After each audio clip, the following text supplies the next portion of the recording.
Eles disseram que era o mais avançado tecnologicamente, disseram que era inafundável e quando afundou fizeram um filme sobre isso.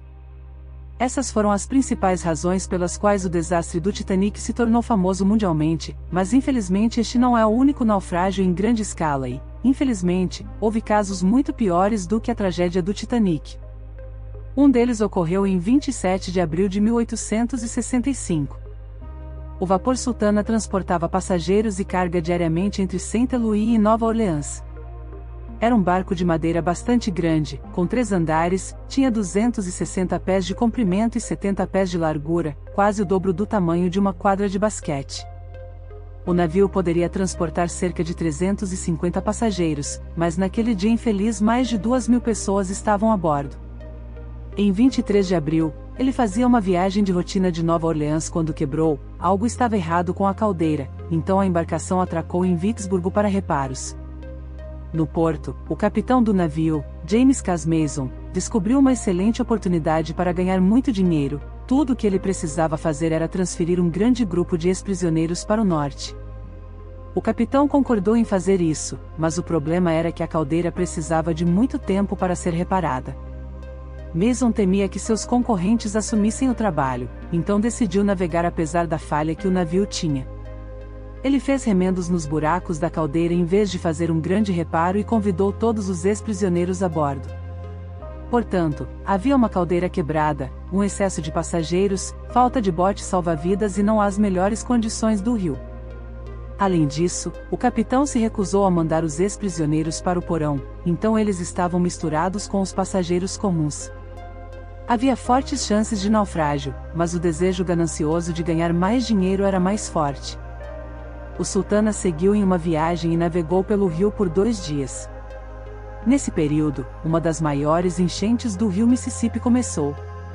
O rio transbordou de suas margens e, devido à inundação, o nível da água subiu vários pés, fazendo com que todas as árvores na margem desaparecessem e apenas as copas ficassem acima da água. O navio navegava contra essa correnteza poderosa, fazendo a caldeira trabalhar em excesso. Na noite de 26 de abril, o Sultana chegou a Memphis, Tennessee, e eles carregaram mais 120 toneladas de açúcar e 200 passageiros. Ele ficou incrivelmente pesado. Por volta da meia-noite, o navio continuou sua perigosa jornada. O capitão navegou até as barcaças para carregar um carregamento de carvão. Às 1h da manhã, o navio deixou a barcaça e às 2h, a caldeira quebrada, incapaz de suportar a carga, explodiu. O Sultana estava a apenas 7 milhas ao norte de Memphis. Poucas pessoas sobreviveram naquele dia. O problema foi que os passageiros que tentavam escapar do incêndio pularam em um rio frio e com uma correnteza forte.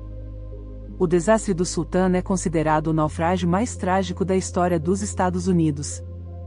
O número exato dos que não sobreviveram ainda é desconhecido. De acordo com várias fontes, esse número variou de 961 a 1.800 pessoas. Não se surpreenda que quase ninguém conheça essa história.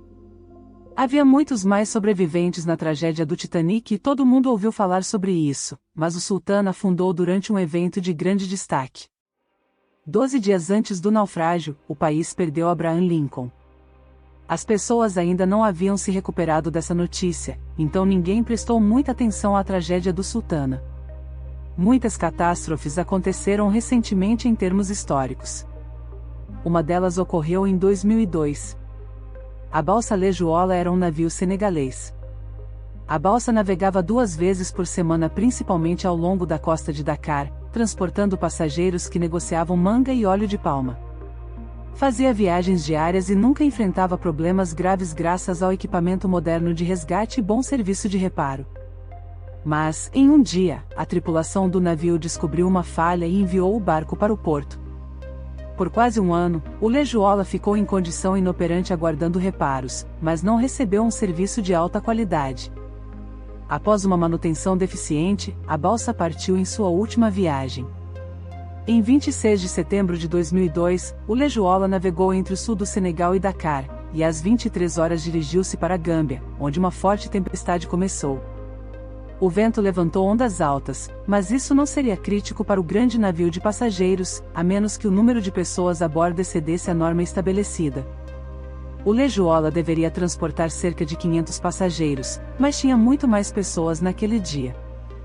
Dois problemas: reparos inadequados e uma forte tempestade causaram sérios problemas para o navio, mas o principal fator do naufrágio foi que o Lejuola foi construído apenas para navegar em águas costeiras, mas naquele dia navegava longe da costa.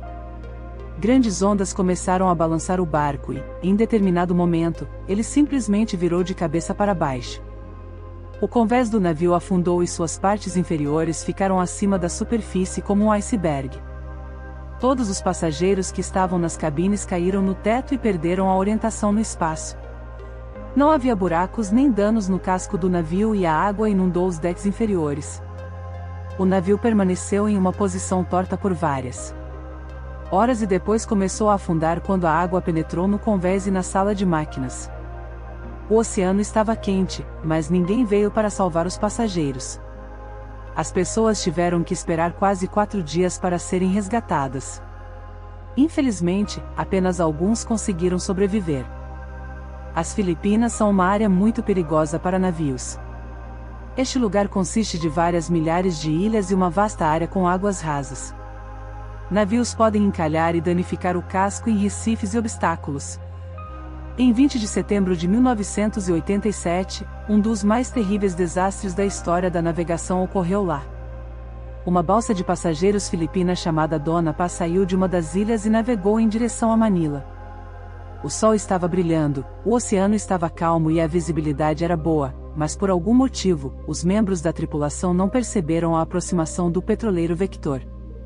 Os dois navios colidiram em baixa velocidade. A colisão não foi forte, mas o problema foi que o Vector estava carregado com toneladas de óleo e o Dona Paz colidiu com o compartimento de carga onde o óleo estava armazenado. O óleo derramou-se por todo o oceano e, em seguida, uma faísca causou um incêndio. Não apenas os dois navios pegaram fogo, mas também se encheram de água. Ambos os navios afundaram em questão de segundos. Apenas algumas dezenas de pessoas sobreviveram a esse desastre. Desastre do Ártico. Em 27 de setembro de 1854, o navio de passageiros Ártico partiu de Liverpool com destino a Nova York. A névoa desceu e a visibilidade ficou muito ruim.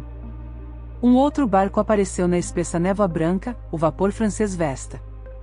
Os navios estavam próximos o suficiente um do outro para que uma colisão fosse inevitável. A embarcação francesa era menor, então parecia ao capitão do Ártico que o Vesta tinha sofrido muitos danos. Enquanto ele estava olhando fixamente para o outro navio, seu próprio barco começou a se encher rapidamente de água. A ordem foi para navegar em direção à costa o mais rápido possível, mas os motores do navio pararam de funcionar por causa da inundação. Então, a tripulação do navio começou a baixar botes salva-vidas com mulheres e crianças. No entanto, quando os socorristas encontraram os botes com pessoas, descobriu-se que apenas 87 das 400 pessoas sobreviveram. Eram tripulantes e 22 passageiros, surpreendentemente, apenas homens adultos entre eles. O capitão do navio sobreviveu ao se agarrar aos destroços. Todos os jornais escreveram sobre essa história como uma das tragédias mais terríveis e vergonhosas da história da navegação. Os sobreviventes foram criticados por não terem salvo mulheres e crianças, e os membros da tripulação foram acusados de violar a lei, uma vez que a segurança dos passageiros deveria ser maior do que a segurança dos marinheiros. No entanto, apesar disso, nenhum deles foi responsabilizado. Infelizmente, os naufrágios ainda ocorrem até hoje, mas felizmente há menos deles do que antes, graças aos modernos sistemas de navegação e radares. No entanto, nenhuma tecnologia pode garantir que não haverá uma tempestade super forte ou qualquer outra emergência que ninguém possa prever. Isso é tudo por hoje, então, ei, se você saciou sua curiosidade, dê um like no vídeo e compartilhe com seus amigos.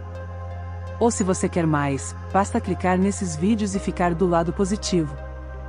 E não esqueça, se gostou desse vídeo, aperta aqui embaixo em se inscrever, ativa o sininho e deixe o seu like. Nos vemos na próxima.